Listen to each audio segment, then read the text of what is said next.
Hi, this is Ron and Val. Like for a Phoenix control system. Oh, okay, guys. How are you? Welcome. Sorry, I'm going to hang up and go into the conference room with the rest of them, okay? Okay. Thank you. All right. So we're recording this, guys. So I'm not going to back up and start over. We'll just kind of continue on here. Okay. So, the difference between the web, hybrid, and native type of applications, obviously the web applications require an internet connection. It's like your Facebook on a mobile device where, you need a connection in order to kind of execute and go through the application.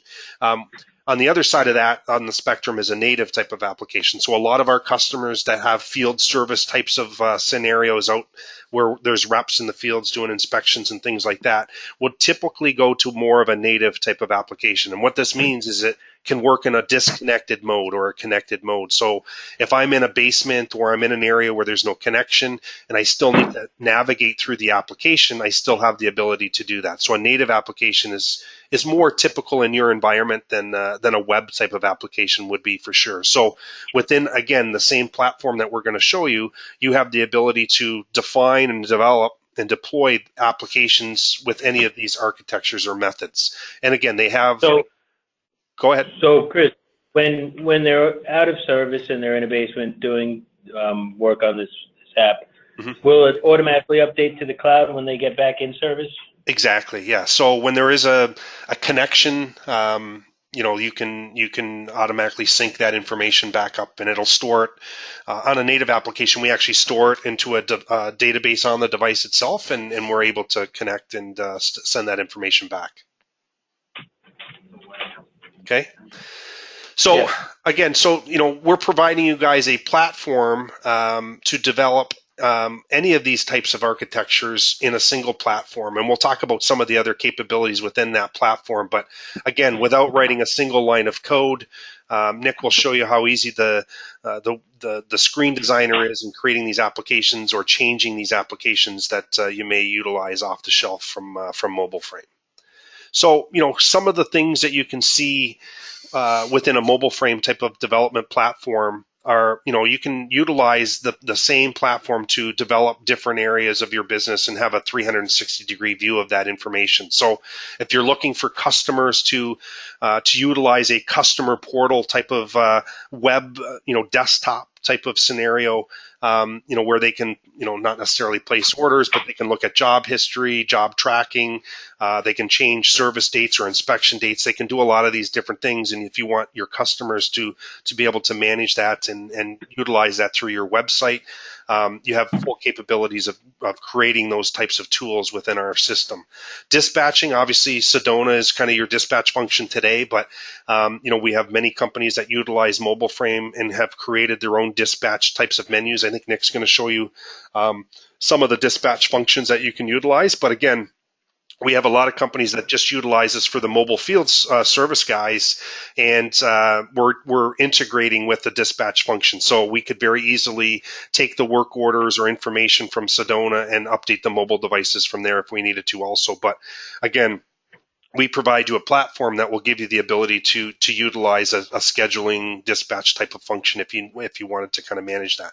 We'll spend most of the time today talking about the mobile apps and the mobile workers, and obviously that's a big pain point for you guys today where, obviously it's a paper-driven process and it's a paper, someone's keying that information into a system at the end of the day in a back office type of scenario. So we want to eliminate that process and automate that whole thing, eliminate the paper process and automate that data flow directly into the appropriate databases or external data sources that you may have in the back end based upon that. So, obviously this is signature capture like we talked about, obviously things like pictures and sketching and annotations on pictures if you wanted to implement those types of things, a whole bunch of things that you would really open the door to a lot more data and information based upon what you can do in these types of applications and more real time based upon that. And then really the last piece is at a management level,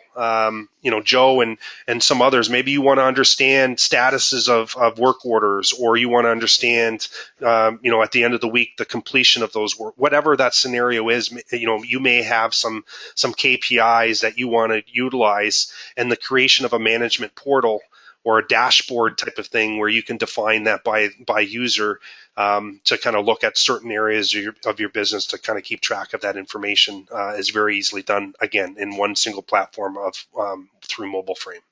So Nick's going to walk us through the design features and how easy this is. So again, this is a different approach than you guys may be looking at with some other vendors, and this is our uniqueness and our differentiator is big time here, because we're going to show you a field service application. We have many customers, and Nick will talk about some of the other customers in very similar industries as you guys that utilize our applications. But the key thing to remember here is we're going to be providing you a application that you can customize to meet your business needs. So you may not need all the functionality that we have off the shelf in our application, but you have the ability to go in and make changes to that application and define it and customize it to meet your business requirements.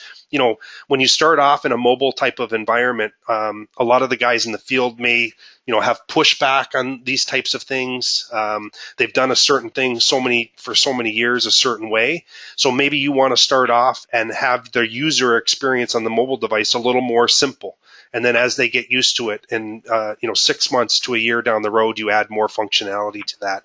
You have full capability without going to a software company to say, I need to manage that change. You need to add this feature. You need to take away this function, whatever that is. You have the ability to and the autonomy to manage that internally yourselves to kind of maintain that process. So Nick will show us the design features and how we can drag and drop and change the application. You can see some of the rich and embedded type of apps that you can use in terms of photos and sketches and speech to text, voice notes, and those things that may be something that's important to the field guys based upon that. Go ahead. Was there? You got. You good? Okay.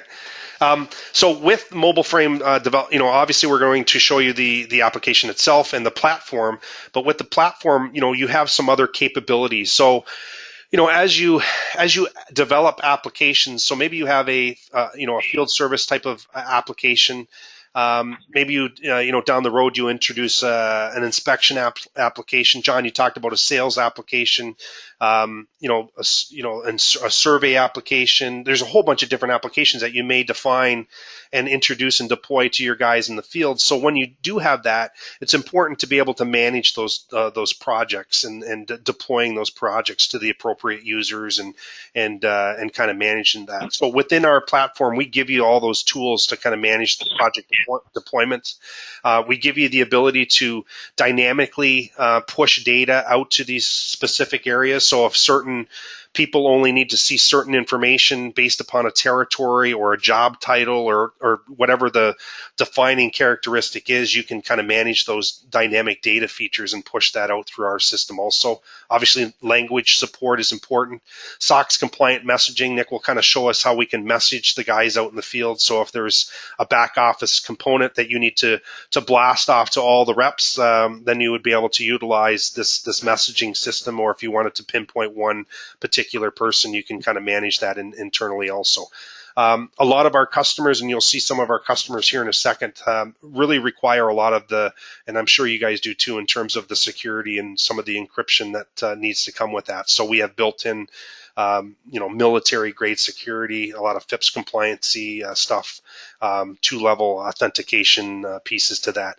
The enterprise sync engine, obviously this is important. I think someone asked a question earlier, with syncing of that data. So whether that's information syncing from the mobile device back to MobileFrame, the desktop and the database there, and then ultimately to some external data sources can all be managed through our piece to that. The mobile device management. So when you're into a mobile type of environment out in the field, what happens is you need to be able to support the guys in the field. They may run into where the screen freezes or they don't know how to navigate. So we have built-in mobile device management features where we can actually see the screen from a remote office in the back office and walk them through. We can reset the database. We can log off forcibly log them off the actual application if it was stolen. There's a bunch of things you can do to kind of manage that. Obviously, you don't want that information out into anybody's hands. So the mobile device management feature is really key. And typically this is a separate software application to kind of help support your guys mobily and the mobile devices in the field. So it's built into our system for that. We'll talk about a little bit more about the integration wizard, not too much, but if we do need to integrate with Sedona and some other back-end solutions, then we have the ability to do that through a wizard that we have built into the system. Debugging and QA types of applications, and a GPS server tracker that we'll talk about here a little more. Yes. To quickly back up, you mentioned that you would be able to integrate with Sedona. Is this something you've already done, or is this something that you're willing to do for us? I'm not aware of any integration that we've done with Sedona in the past, but I'll say this, that we're an enterprise class solution. So what happens is that we have to integrate with external data systems, whether that's an ERP system like an SAP or as small as a QuickBooks type of application. So typically there is a one source information where I'm entering customer information, things like that, where I want to obviously push that data to a mobile device. So whether that is Sedona or some other application, we definitely need to I shouldn't say definitely, we typically have to pull from another data source. I say that at the same time, we can be a standalone. We have a database. We sit on an SQL database. We have customers that we are a standalone solution, and we're not integrating with anyone in the back end. But hopefully that answers your question. So you'll be pulling and populating all your data coming from Sedona. Yeah, if that's what you guys are looking for. And maybe that's a starting point, and then maybe you look at our dispatch function versus a Sedona. It's up to you, kind of how you want to manage that. I got it. Okay. Okay. Thank you. So device management, I talked about. I'm not going to go through that slide. I think this is important for you guys, and I'm not sure if. Sorry, back up here. So we have a built-in GPS tracking and mapping system. Nick may touch on it very quickly, but just to give you guys an idea. The ability to understand where your resources or your assets are, you can utilize through our GPS tracking and mapping system. So within a mobile application, you have the ability to turn on GPS tracking, and I can every 4 seconds or whatever update where that actual device is going. So I would actually see, that mobile device moving throughout a map and understand at any given time where my resources could necessarily be. I can put breadcrumbing on, and I could actually see the route that they took. I can see idle time. We can establish geofencing. So if there's a territory that particular user is or needs to be in, and they go outside of that area, then there can be automated alerts sent to supervisors, things like that. So I'm not sure if this is something that you guys would look at. This is something that is in addition to what we'll talk about, but it's a great feature to add on later if you wanted to kind of look at this type of capability. Is this already built into your platform, or is this like a link that's another account that we'd have to? So this is built into our platform, and Nick will kind of give you a good view of some of the capability of that, but this is built in. But there's some additional fees in terms of the Google Map licensing and things like that you would need to look at, but we can talk about that. Okay. So some of our customers, guys, I just kind of wanted to quickly show you this slide because with MobileFrame, we're not necessarily tied to any vertical because we're a development platform, and because we have a lot of these different customers over the years, we've been able to create some off-the-shelf applications based upon our experience with our customers. So you can see construction companies. Obviously, Boeing is huge. Baxter in the healthcare industry. Mission Foods is a direct store delivery customer based out of the West Coast that sells tortillas, but they're 4,000 employees on the road type of thing. So they're very big in that sense. So a lot of different types of customers utilizing our MobileFrame platform. Some develop their own applications. Some have utilized our off-the-shelf applications based upon that. So I'm going to turn this over to Nick. Any questions while we're kind of switching gears here? What was the background of the developer of this software? The actual gentleman himself? Yeah, well, what was his professional background? What type of business? Should we talk about Lonnie or should we talk about Glenn there, Nick? You want to hear about the CEO, or do you want to hear about the CTO, the guy that actually wrote most of the code? Well, whose idea was this? Like, what kind of business is he involved in that he came up with this idea? Oh, that'd be Lonnie. Lonnie, our CEO, he was actually the head of engineering for not head of engineering, but he worked for Lockheed Martin. And if you're more familiar with his background, Chris, feel free to jump in. No, but go ahead. He actually was in charge of writing embedded software systems for satellites, and so that's kind of how he got the tech start piece of it. And then he was head of worldwide business development for Remedy, the help desk ticketing company, and they had an action request system, and that's kind of how he got the idea, because that platform's pretty configurable. And he's like, well, wouldn't it be great if there was a solution that allowed you to have a configurable mobile application? And that's kind of how he got the start, and went all in, and here we are 16 years later. Okay. Yeah. Cool. I should probably click on the share my screen part. Are you guys based in New Jersey? I was seeing on your website. Yeah. Oh, cool. Okay. I grew up in New Jersey, not far from you guys in Randolph. My condolences. I'm not sure if he knew where he's from now, so I'm not sure if that's a condolence or not. Coming from Long Island. You guys in Canada? I am. Chris is. Nick's based out of Boise. One of you guys said process, so I did. That was me. That's Chris, and he'll throw in a few A's if you guys are nice to us. That's right. Sorry, boot that. All right. Love it. All right, so you guys able to see my screen okay? Yeah. All right, so as Chris mentioned, this is a package solution. A lot of our clients use it. If it's similar to kind of what they'd like to do, then they'll take this kind of as a starting point, and then they'll use it to kind of as a basis for their applications, and then make some modifications to it, either in-house or have us help with that sort of thing. So there's a couple components. We've got the Windows client, which kind of serves as the dispatch piece. It doesn't necessarily have to be on Windows. It could very well be on an iPad or in the web if you wanted as well. But just for the purpose of showing cross-platform, we've got it in Windows. And then I have an iPad. This is actually my iPad sitting right in front of me. So the iPad's used by the field technicians to do work orders, inspections, time cards, you name it. So the actual iPad in this case is running the application, the field service application. So our guys would pretty much all need iPads to use this. It doesn't. You don't have to be married to the iPad, but I just happen to have an iPad. It could be an iPhone. It could be iPad. Could be a Windows device. It could be an Android tablet, Android phone. Doesn't really matter. Well, yeah, but a tablet more or less, because it'd be probably somewhat difficult to utilize this app from a phone.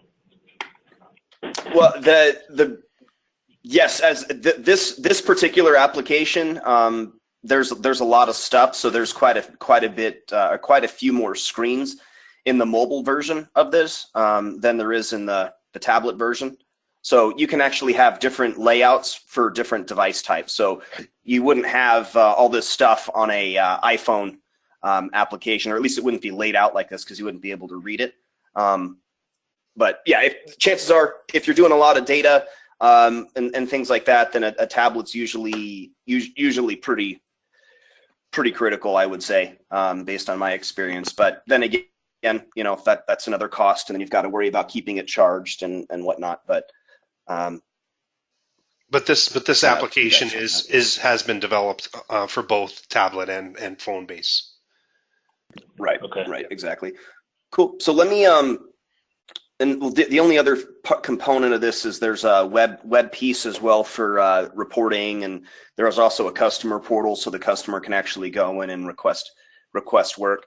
So what I'll do is I'm going to start off. I'm going to hide this stuff. I'm going to start off with just kind of a dispatch, if you will, take you through the dispatch component, and then I'll go to the mobile device, and then I'll show you the mobile device side, and then I'll show you the web portal, and then we'll get into the actual MobileFrame desktop, which is kind of the brains of the operation, and how to make changes to these apps and such. So can I just jump in here, Nick? Sorry.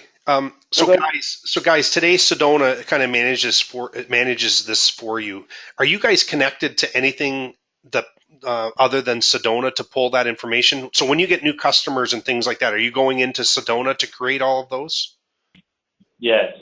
Okay, so there's no external data, there's no other financial system or anything like that that is connected to Sedona? Not at the moment. Okay, and are you looking at doing something like that, or? Yeah, we have an in-house software engineer building something for us, a customized program. Okay. Okay.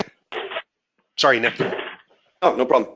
So this is basically just a list of all of the open work orders I have within the system, and I'm currently logged in as Kelsey. Kelsey's has a dispatcher role, if you will.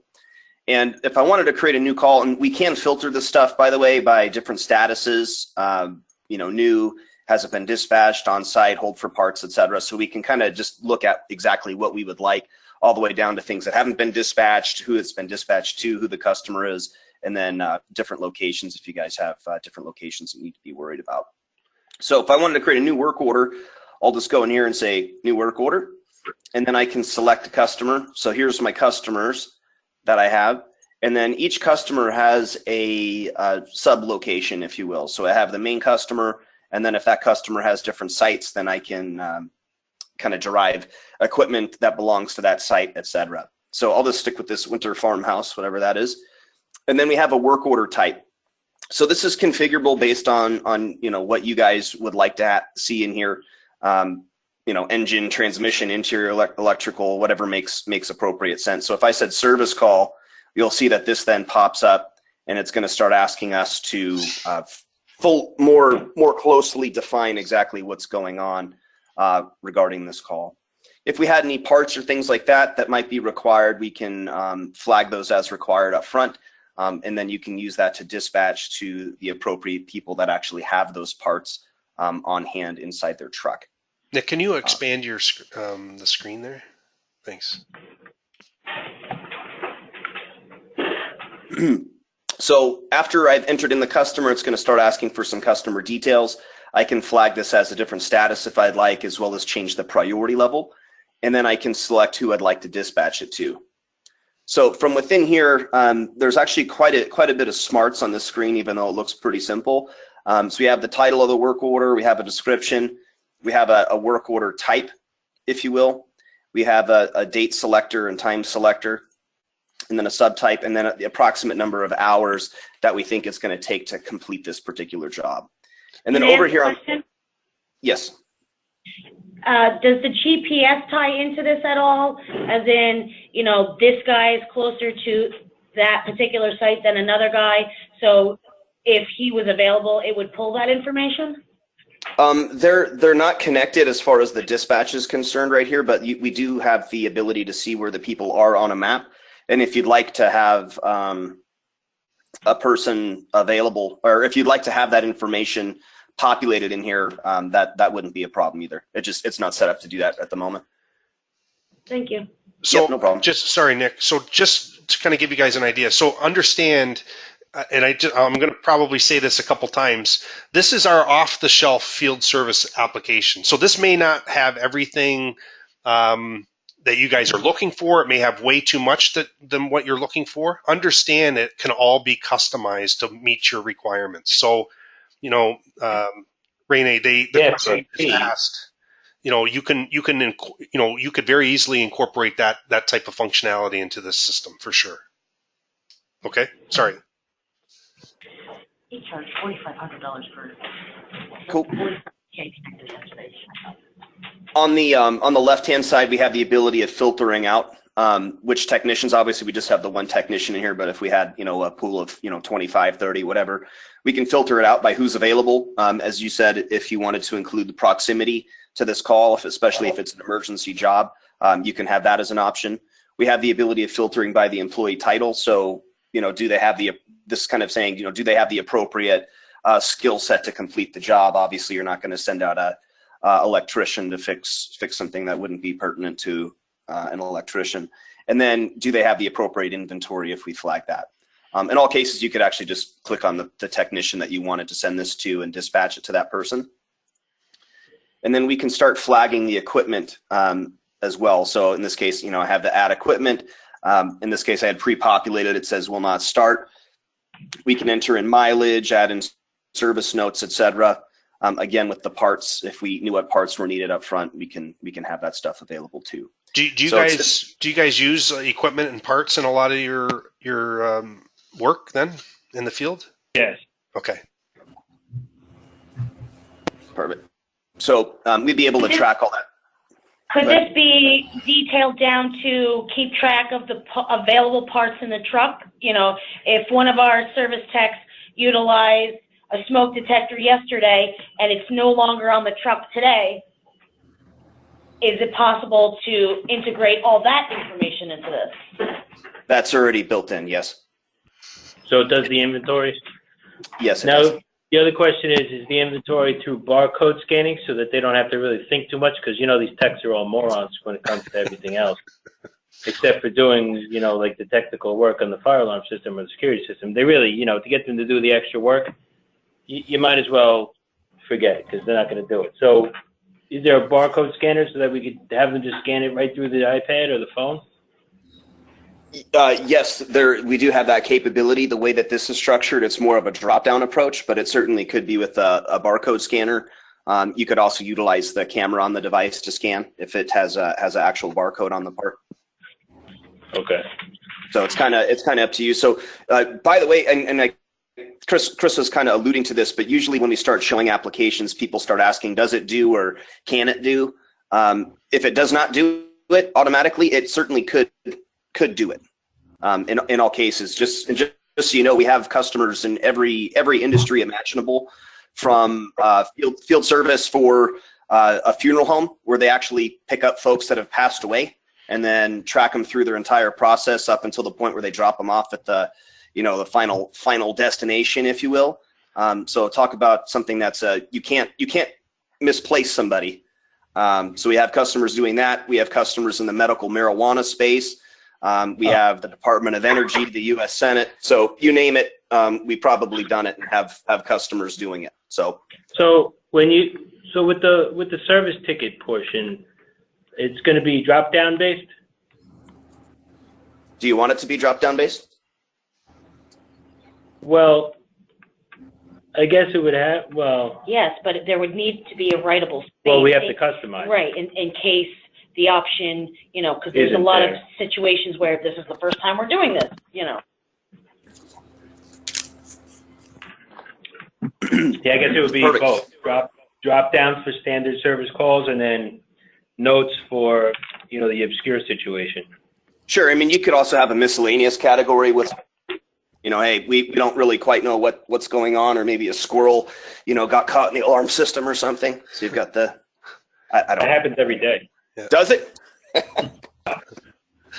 Okay, fair enough. Fair enough. So on the mobile device side, similar type of approach as far as the screen's concerned, which was deliberate. So it's easy for the dispatcher to kind of indicate what's going on. The main difference between the two is that on the iPad side, you can actually complete the work order and add in some additional information. So if I went down to that call that we had generated, you'll then see that it has some customer details. So it has the address information, et cetera, has the priority. And then we can also flag the en route and arrival times, which, if you'd like, could also include a GPS position under the covers. So it collects the GPS latitude and longitude. It could also optionally, if you'd like, email the customer, or email a manager, or shoot somebody an instant message letting them know that this person's on site, or the tech's on site for this particular job. So after I've got the customer information, we obviously have the equipment details that we entered in. As I said, it's will not start. We can also view an equipment history, some equipment information, so the equipment number, serial number, manufacturer, model, etc. And then if we needed to, go ahead. I'm sorry to keep interrupting, but so the text can fill it in and then have the customer sign it and then email it off to the customer and back to the office?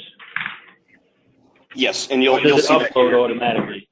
Yeah, no, it gets signed off and or printed and emailed if you'd like. Okay. Yeah, if that's part of your process, it's already built in. I'll get to that here in a minute.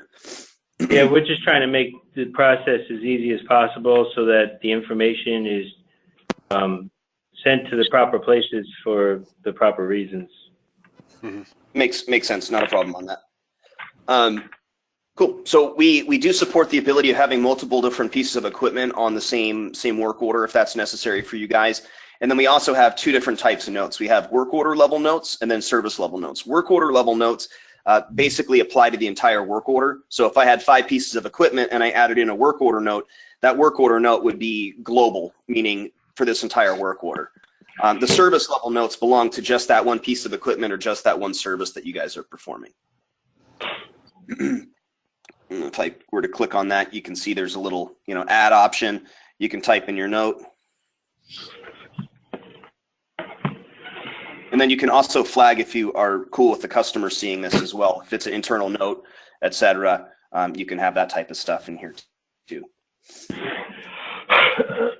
So that's the equipment, and then we have the parts. So whatever parts I might be using. If I click on add, you'll see this thing at the bottom. This is where I was talking about it being more of a kind of search option, if you will, with drop downs and such.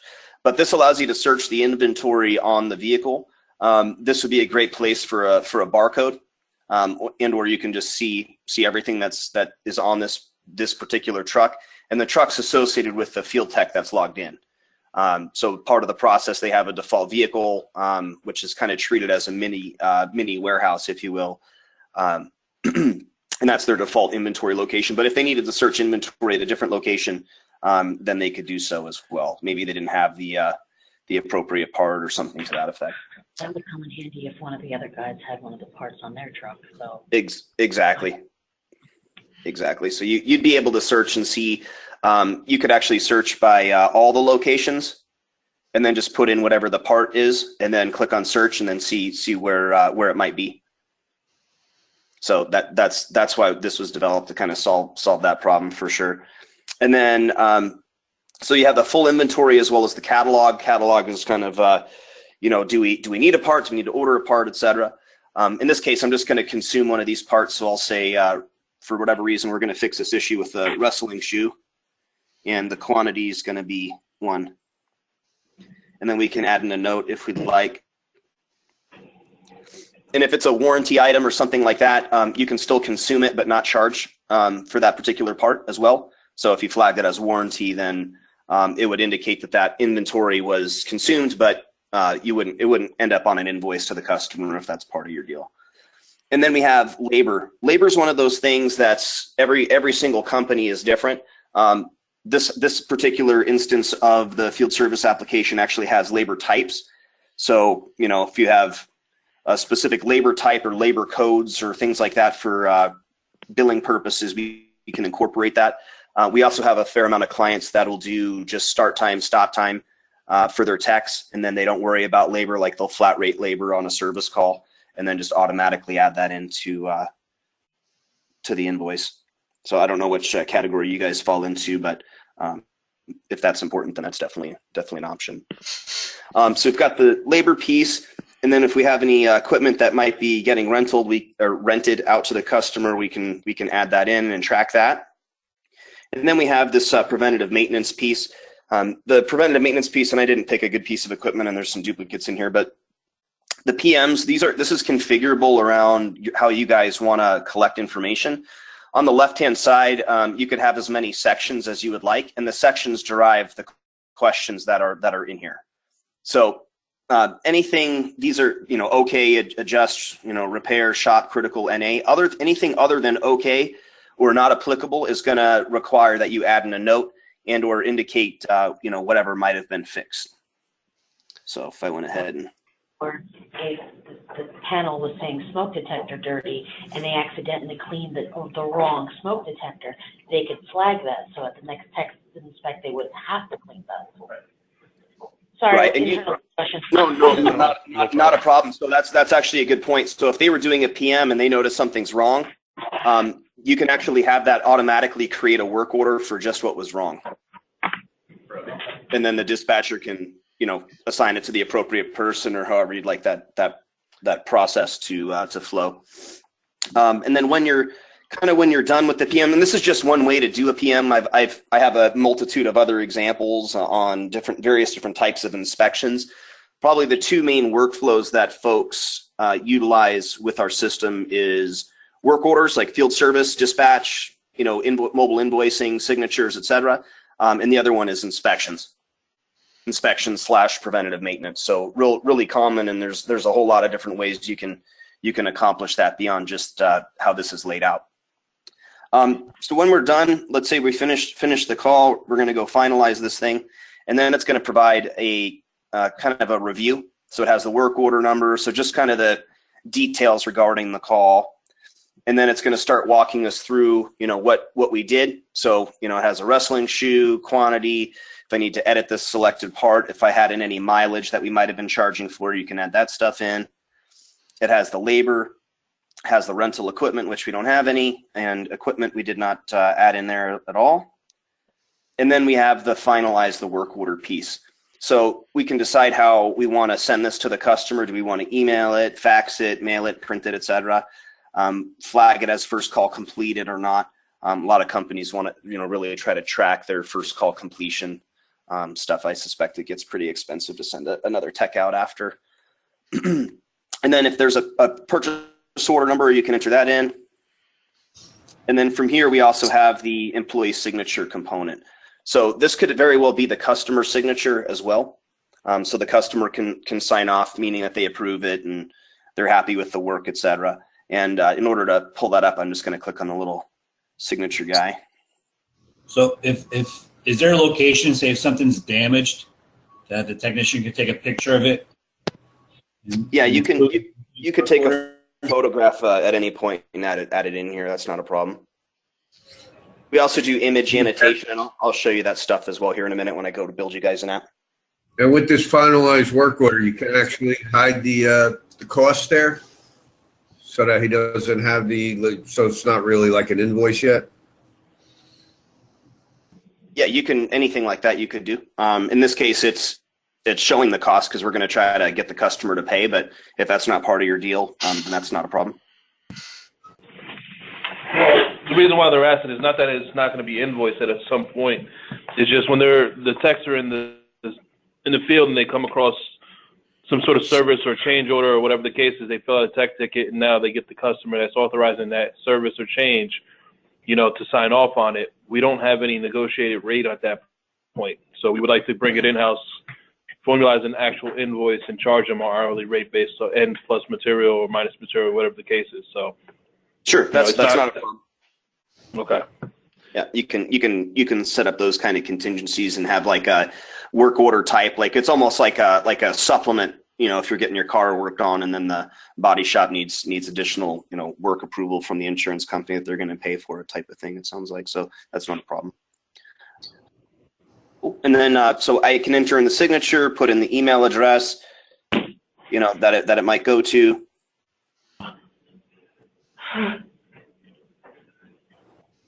Who signed it, if there's any notes, and then I can also go in here and generate documents. So if I did want to, print out a document for preventative maintenance and give it to the customer, I can do all that kinds of good stuff.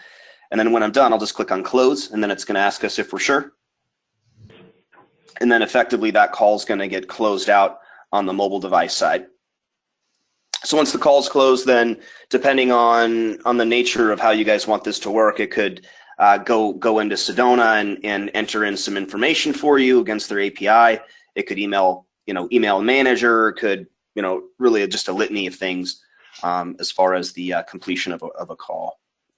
So the only other piece in this, I'm going to need to log back into this thing.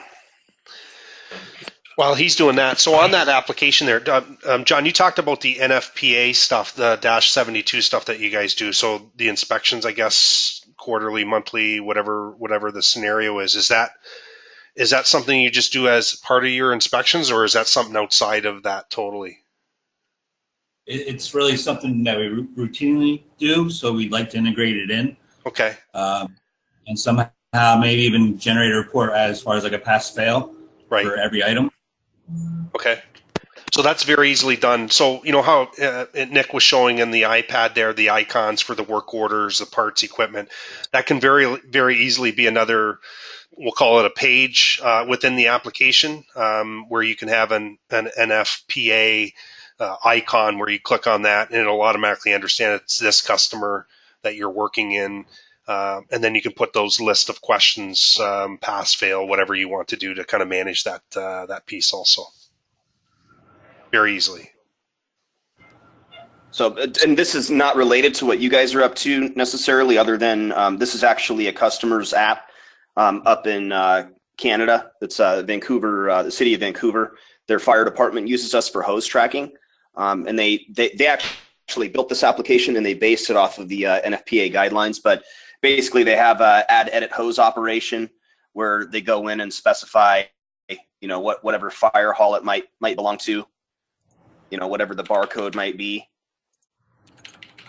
And then they have to start filling out, you know, various pieces of information about that hose, you know, coupling, color, etc.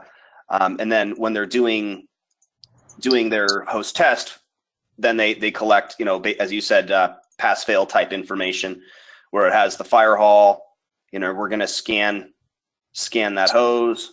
You know, in this case, they didn't have a device with a barcode scanner, but if they did, they'd be able to scan it. They can specify whatever the status is, you know, in service, etc., whatever the activity is that they were doing. Hey guys, I have a question. Can we customize the features we want in this to maybe minimize the cost impact of the program?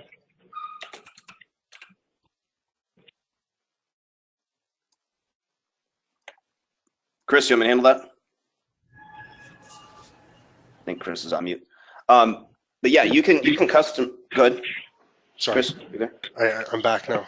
I should take myself off mute. So yes, it does. I mean, the thing is, I don't know. Like, I would want to speak to the guys internally and see what features they would actually want. Mm-hmm. What features we may not need because Sedona already does it for us. So right. There may be a lot of redundant features that we wouldn't be able to get use out of. Right. So you guys have the ability with the MobileFrame platform to develop as many applications as you want, whether that's simple applications or complex applications. It's that portion of it is really there's no fee associated to it. You know the associated cost is really around the server license and the development platform that Nick's going to show us here right now, and then the user device cost, the mobile device cost. So if you have 25 users out in the field, whether that they're using a simplified app or a complex app, it's the same cost associated with that.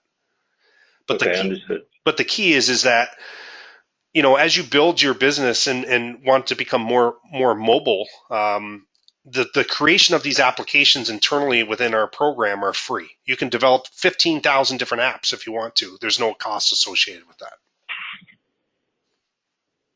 Okay. Okay.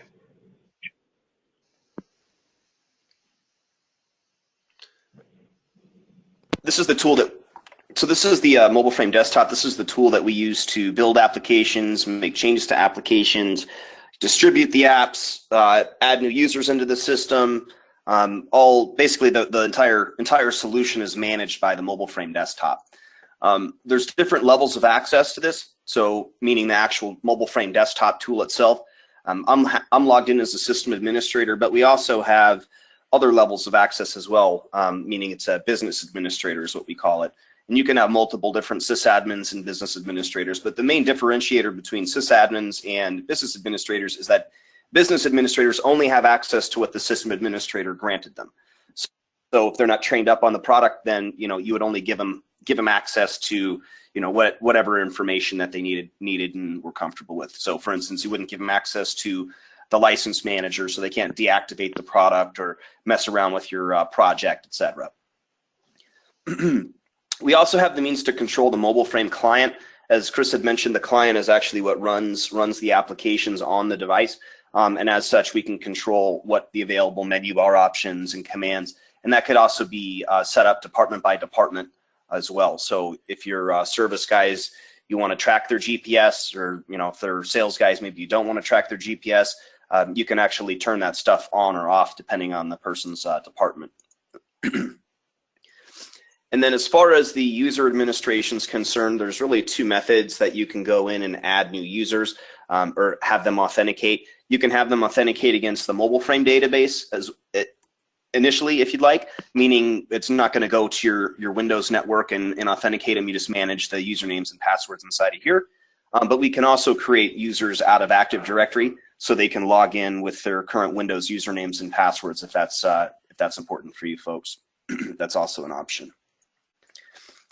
The server piece, I won't get into the nuts and bolts of this too much, but suffice to say, you can have multiple different logical servers on the same physical machine if you'd like. In this case, I have 4, and they're all on the same machine for demo purposes. But you could have multiple different servers on separate machines. So if you guys ended up with a very large deployment, like Mission Foods, for example, they need multiple different servers to handle the load that they're putting through the MobileFrame system. And so it's highly configurable. All the pieces you can have it tailored to exactly what you guys would like.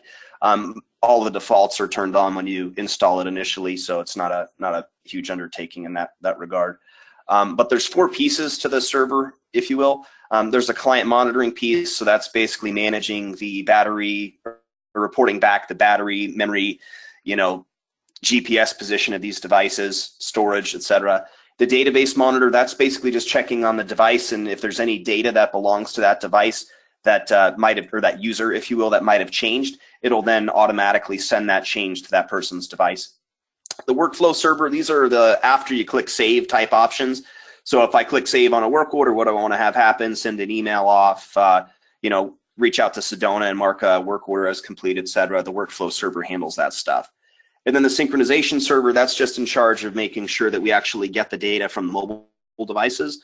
One of the unique features that we have built into the sync server is that it has this whole process of if your internet connection is severed, like halfway through your sync, it'll pick up right where it left off and then only send the missing pieces of information from the device to the MobileFrame server itself. So it's very efficient as far as bandwidth, and it's not, if a transmission was severed for whatever reason, then it would just pick up right where it left off.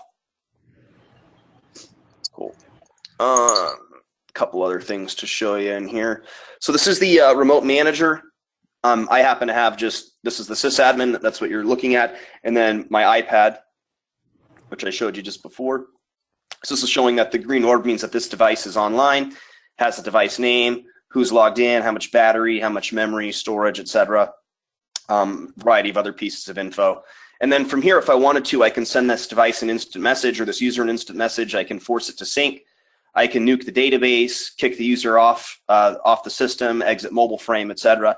And then, as Chris was mentioning, we have that whole thing, mobile device management solution built into MobileFrame. So this is typically a separate software discipline altogether, but it's really nice for training and troubleshooting, and that way you don't have to get a device back in from the field.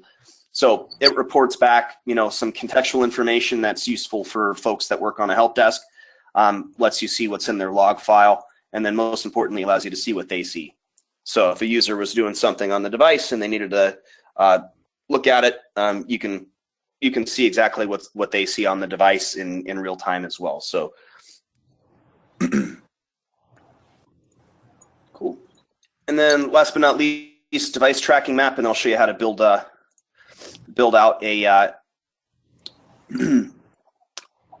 application. So basically, this is just an overlay on top of Google Maps. You can see where a user is relative to a specific static point, if you'd like. So this is a nice way. This could also be baked into other types of applications as well. It doesn't have to be within the MobileFrame desktop. All the workflows for tracking the stuff and breadcrumb trails and such are available within our other applications. So if that's, I know you guys mentioned GPS a couple of times. So let me go through and show you guys how to build an application out quickly, so you can kind of get an understanding of what's going on. So this is my app library. As Chris had mentioned, you can have multiple different applications inside of here. So I have applications for medical proof of delivery, bin tracking, inventory apps, construction, courier proof of delivery, mailroom receive and delivers, etc. So as many different as you would like. So if I wanted to build a new application today, I would just click on New App, and then I will see Phoenix Demo App. So I'll add that in, and then we work off of what we call steps. So a step is basically an input of data, and you can have different input types. So text, date and time, whole numbers, decimal numbers, photographs, audio recordings, signatures, etc. And then after you make a selection, then we have this thing called step workflow. So you can add in what you want to have happen after that step is invoked, meaning after they click on save, what do you want to have happen? So the way that you can design these applications is you can actually go through and add the steps and the logic in here, which is fine, but I prefer to do it directly from the screen designer itself. So the way this works is I can choose what type of device I would like. So in this case, I have an iPad, so I'm going to choose iPad, but we could also just leverage one of the generic layouts as well. And the nice thing is that you can kind of tailor this around how you would like, which devices you would like to support. Maybe you want to have a consistent single user experience across any tablet, then I would choose the any desktop or tablet. But if I wanted to have a different layout for an iPad mini versus an Android tablet, etc., I certainly can do that as well. Okay, so important for you guys to know that stuff. So from here, what I'll do, I'm going to delete these other layouts right quick, and then I will build you guys out a quick app. So this is the iPad mini. First thing I'll do is I'll add in just a logo, which I ripped off from your site. And then what I'll do is I'm going to set the properties for this, so if the screen was going to get resized, how it would get resized, etc. And then, go ahead. There's a lot of moving parts to this program. I can tell you that, you know, and it looks very useful, don't get me wrong. But the thing is, you know, right now with Sedona, as useful as we thought that would be, we have so much trouble getting tech support from them. What is your tech support like, and what are your response times on it? Chris? I'm always on mute. Sorry about that. So we have you know, as when you purchase the software, there's a support and maintenance portion to that. So you have access to our support group. They're based on the West Coast, so typically just first line support would be 9 to 5 type of support. The key here though is understanding though, once you guys have an application created, you're going to be able to manage your support yourselves. Like, and what I mean by that, because you're going to be managing the application. So if you make changes to that application internally, you know, you can utilize us as a support feature to that, and that can be through our professional services. Or if someone internally in your organization, like you were talking about, you have an engineer developing a software package for you guys today, he would have more than enough knowledge to be able to support an application like this very easily if he's internal to you guys. Yeah, which is understood, but the thing is, you guys are the experts on this, so if we needed help, you know, navigating the program for the first few months, whatever the case may be, until we get, you know, acclimated to it, are you guys available for that? For sure, or is it 100%. Yeah, we want to see you guys successful, obviously. So yes, that's a big part of what we do is, you know, whether that's for, you know, you can buy chunks of support hours if you wanted to at 10-hour buckets, basically, and utilize those as you need to, type of thing. There's a lot of different things you can do to kind of manage that. Yeah, the differentiator, just so you guys kind of understand, the maintenance and support plan is really for the infrastructure of MobileFrame itself. So like the server won't work, or you can't get into the desktop, or something's crashing. That's kind of what that piece is for. And then we have developer type support as well, where you actually would work with an assigned engineer, and that could be the engineer does the work for you. The engineer helps out, you know, just for the integration pieces or the hard stuff. They could be available for just questions. So it's kind of whatever you guys would need as far as that stuff's concerned. But it's pretty common for us to work hand in hand with your internal teams for as you said, for the first several months until whatever resource on your end is fully trained and understands exactly what's going on with MobileFrame. Who's going to help us deploy the first I mean, you don't just say, here it is, and Yeah, roll build it your out. app, and we'll help you along the way. I mean, you help us develop the first app or whatever, and then cut us loose, right? Yeah, rolling it out to the techs is going to take somebody that has knowledge of this program, like intimate knowledge, which of course at that time we wouldn't. For sure, we're there to support you guys again to make this, whether that's one time of deployment of an app or multiple times to deploy an app to the field. And Nick will show you how it's pretty straightforward. Again, I talk about me being a sales guy that has no technical background at all, and I can manage my way and build an application and deploy this very easily to devices. So you'll see the ease and use of that. And but again, yes, we can hold hands as long as we need to make sure that you guys are comfortable in what you're doing. That's for sure. Okay, that sounds good. Cool. All right. So in any case, I'll make this quick so you guys can kind of just understand exactly what's going on. So I added in your logo, pretty simple, and then I can add in some steps. So steps are, as I had mentioned, drop downs, button pushes, etc. So I'll just add in a text step here, and I'll just say day of week.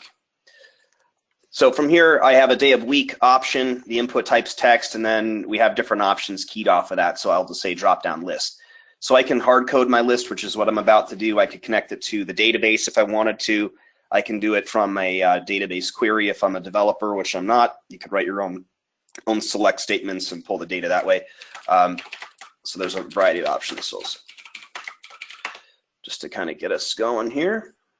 So day of week, and then we'll have just a photo capture step so you guys can see that. And then I will do a signature.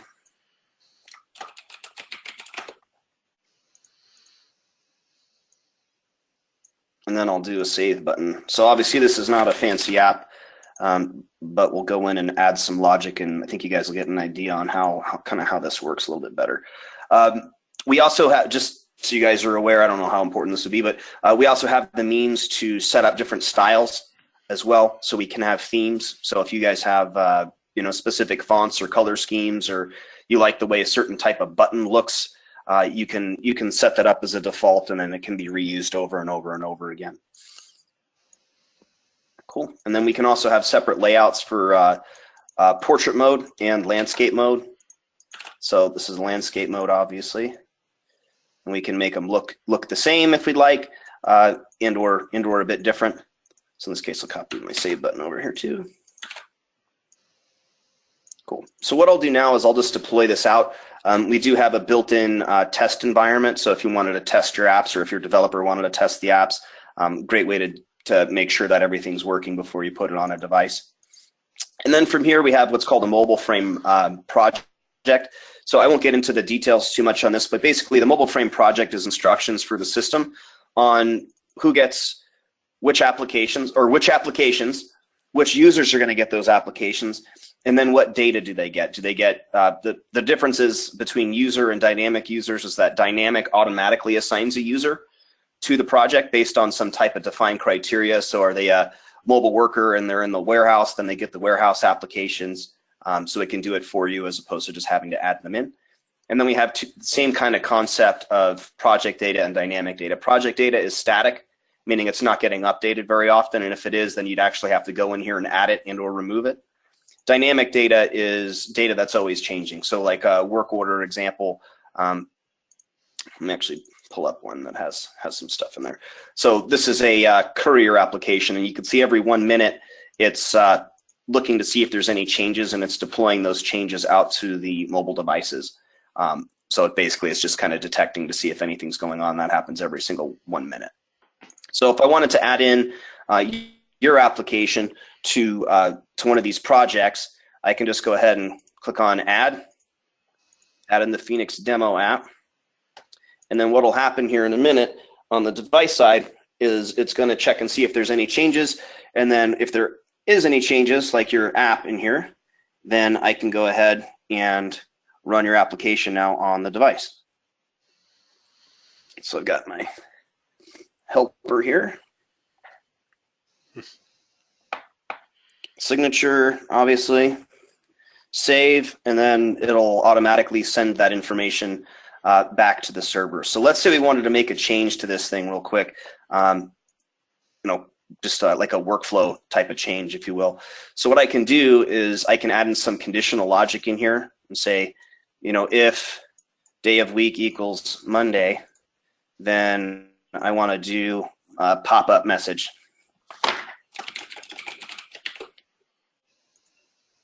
So if it's Monday, then it's going to automatically select a pop-up message, get to work. We could also make certain things required or not required. So if you have let's say just to kind of tie it back to what you guys were talking about. So if you were inspecting a system and there was an issue and you said, hey, there's an issue on this, then it could automatically require that certain type of information was collected, and or it can change colors, etc. So you can actually have that go in and alert the person. So if I say for color, make that red. So conditionally, you can require certain information to get collected if you'd like. So I entered it in that logic. Now, if I wanted to make that change live in the system, I would just go and redeploy it. And then on the device here, it'll sync in a second. It received the changes that fast. And then I can go ahead and pull up the app again. And then if I said Monday, then it yells at me and says, get to work. And then I can change the color. I changed the wrong thing. I changed the for color for some reason, which would have changed the. One of the questions we had was, once the app is deployed, can it be revised after that? Yeah, that's exactly what I just showed you guys. Oh. Same exact process. Yeah. So and if you made a boo-boo, like you made a mistake, like I'm on version 3, we do have what we call built-in source controller app history. So if version 3, we didn't do something right or whatever, we needed to roll back real quick, we can roll back to that previous version and then redeploy it out to the field if we needed to. But yeah, the system is real simple as far as making those changes. So and it's just as simple as you guys saw with the adding in this logic and then refreshing the project. Go ahead, Chris. So Nick, if you don't mind, can you on your projects or your app library just show them the field service app that we just kind of went through, just to kind of give them an idea. So exactly what Nick just went through. You guys may get to the point where you're developing your own applications at some point and deploying those. Maybe that's a simple survey app or whatever. But if you were to buy the off-the-shelf application, like the field service app we just showed you, this is, you would utilize this system to make changes to that current application. So you'd be able to go into that app itself and visually see all the screens that you saw on the, and Nick will show us here, the main menu or whatever. Doesn't matter, Nick, I guess, main menu.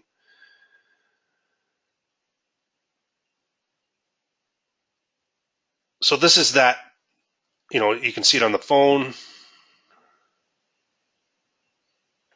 Oh, this was just for the mobile device, not the tablet. Yeah, sorry about that. So what I'm trying to get across here is that you're going to have a starting point, a base to your initial application, and you're going to be able to add, any of your NFPA requirements. Obviously, the questions that you may have to go through and answer yes or no or pass or fail are going to change. They're going to, you're going to define those because they're different, for every type of industry. So you're going to be able to go into this and make those changes yourselves and deploy that. So if there's a change to the inspection, very easily by going in and changing the verbiage or adding a new question, those types of things you can do that instantaneously and deploy those. If you had to do that to a mobile application where a software company managed that for you, then it's going through a development cycle. You got time associated with that. There's a cost associated with that to make those changes. We're giving you the ability to make those changes very easily and kind of manage that process. So you can see here on the what Nick's showing you is the field service main menu that he showed you earlier. If you went to the tech portion, you'd actually see the the page 2 tech. You'd be able to see, a lot of the different views that you guys would be able to go through, and you'd be able to make the changes and add those changes to this particular app from here. So you have a starting point as a base. You can add additional information to that. You can take away that and simplify the app. There's a lot of things you can do to kind of really manage that. At least there's a starting point. Or you can use the same platform to develop a new application altogether. So again, I use the example of a survey or whatever. That may be something that, or a sales application, very simple sales application to be able to gather information about new customers, things like that, that you want to actually push back to an external data system. You can do that through this system and very easily kind of create that and deploy that to devices too. Does that make sense to everybody? Yeah. Just one question. If we have a PDF file that's writable, is there any way to take that information and transfer it in here? Like, if we already have something that's set up? Nick? Well, we could replicate your PDF into here, but it wouldn't take the writing from the PDF and then insert it into an app. Can you give us an example of what you would utilize that for? Like we were saying, the NFPA form. Mm-hmm. Instead of redoing it or redesigning it, scanning it in, and then making it like a separate page on the mobile app and saying, okay, here's the service ticket. Now here's the NFPA form that we can send back to the office and a copy to the customer. Yeah. So Nick. Sure. So we would be able to replicate the same form in whatever format you would like. Here's one of our customers, Interstates Construction, and this is their form, and they literally this is exactly what their form looked like. Only they're actually collecting this data now electronically and populating it into this form, and then it's saving it as a PDF that way as well. So we click on the. So the app, what he's saying here is the app would you would go through the fields check that motor termination there, and these questions would be a question in the application itself, like this, and then it would automatically populate a PDF based upon that. You guys, does that make sense? Yeah. And I think one of the things and maybe I'm wrong here, but you want to be able to take the questions that are on the PDF for the NFPA -72 piece now and incorporate that into the app to make it easier, so I don't have to type in all those questions again. Is that kind of your thought process? Pretty much, have like a equipment list for that building, and then so every time they go to do that inspection, they open up that one app or the one thing for that building, and it's all populated for them. Exactly. Address. Yeah, so it's a drop-down menu with all the equipment lists in it. All of that stuff can be populated. So when they do the pass-fail or the scan of the device or what have you. Right, exactly. That's the whole idea of automating that process in a mobile type of platform to simplify that for the guys in the field for sure. Like we do this a lot, and ROI is a big thing in a lot of different companies, and I'm sure it is with you guys. So understand and it's very hard to pinpoint a number of time savings that you would, and there's a learning curve obviously here, but at a certain point in the field, there's a huge time savings when you automate a process like this. But your biggest time savings is in the back office, where someone's actually keying all this information in, generating invoice, whatever they're doing with that information. Ultimately, is really the huge savings in that. And I don't know your business, but I'd love to really dive into the timing it takes to execute those things on a daily basis, and we can come up with a number for you guys to kind of make sure that this is something that's pretty logical in terms of a cost savings. So Nick, did you have anything else to show? No, I mean that's kind of it. Okay. So do you guys have any specific questions, things we didn't touch on that you wanna talk about at all, or? I think we're pretty good from here. I mean, I'm sure if we have some additional feedback or questions, we'd probably put it in the email list and take it from there. I guess from this standpoint is more of what the costing is going to be. If you could send us some breakdown on that, so we can actually internalize it and figure out, the best strategy of things. For sure. So I may need to, there's some variables attached to that costing. So I may need to understand, I guess, John, is that you talking, John? That's Ron. Oh, Ron.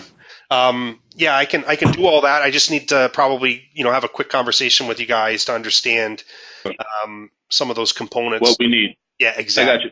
Yeah. And then it's a lot that we just went over. So what I think, John, myself, Val, and Joe can do, and, various other people from input on the organization, we can figure out what we're duplicating when it comes to the functionality of Sedona and what you guys are offering, and try to tailor for there, and then give you guys a whole breakdown on a list of what we would look for from you guys to provide. Okay.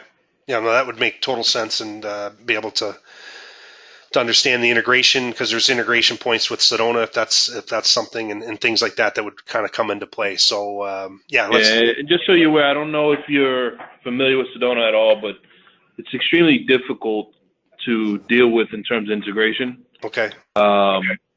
Just off of our experience with other softwares and like Exact Time and things like that. So they're not necessarily open book, Okay. So to speak, with their programming. So, I don't know if that would factor in to, what you guys would have to do, and what are the capabilities of us either using you guys as a point to transpose into Sedona, or the reverse. Right. It seems like it's easier to regurgitate information into Sedona, but it's harder to extract information out, just so you guys are aware of that. Right. Okay. And we can take those into consideration. What we typically would do, Ron, is a lot of times would, if you do have a representative at Sedona, maybe have a conversation with them to really understand what their openness is to kind of integrate with a software company like that. So, we would bring on an engineer and have a technical call with them to really understand, because there's a lot of different ways you can pull and push data. Right.